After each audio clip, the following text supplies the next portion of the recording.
জরুরি ওষুধ থেকে শুরু করে নিত্যপণ্যবাহী গাড়িতেও পড়েছে জ্বালানি সংকটের প্রভাব। পাম্পে দীর্ঘ লাইন, পরিবহনে স্থবিরতা আর গাড়ি চালকদের বাড়ছে দুশ্চিন্তা। সরকার বলেছে পর্যাপ্ত মজুদ রয়েছে, তবে বাস্তবতায় কেন এই অচলাবস্থা প্রশ্ন তুলেছেন চালক ও ভুক্তভোগীরা।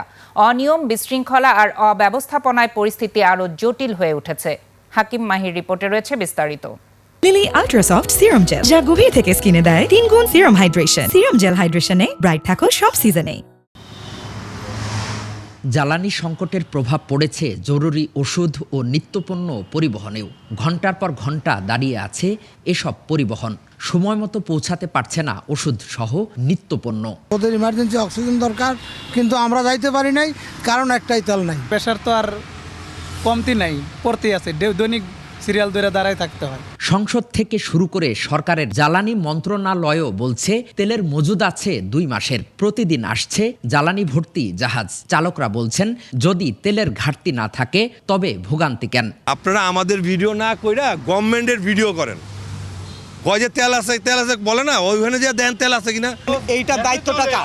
তেল দেয়। এটা তো সরকারিভাবে একটা সমস্যা। এই সমস্যাটা সমাধান করতে গেলে আপনাকে প্রশাসনের লোক ওখানে দাঁড় করাতে হবে।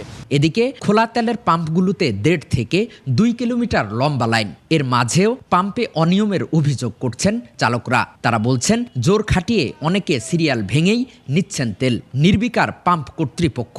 স্পেশাল কি বলা আছে? পুলিশ থাকলে লাইন দিতে হবে না, মিনিস্টার থাকলে লাইন দিতে হবে, এরকম তো বলা নাই। কিছু সাংবাদিক আছে, গোয়েন্দা বিভাগের কিছু লোক আছে, এরা ঢুকছে। রাইড শেয়ার থেকে শুরু করে শিক্ষার্থীদের মধ্যেও চলছে তেল সংকটের প্রভাব। ক্লাস ঠিকমতো করতে পারছেন না শিক্ষার্থীরা। আমাদের পড়াশোনার ব্যাপকভাবে হ্যাম্পার হচ্ছে, বাসিরে যাওয়া আসা করতে বহুত কষ্ট হচ্ছে।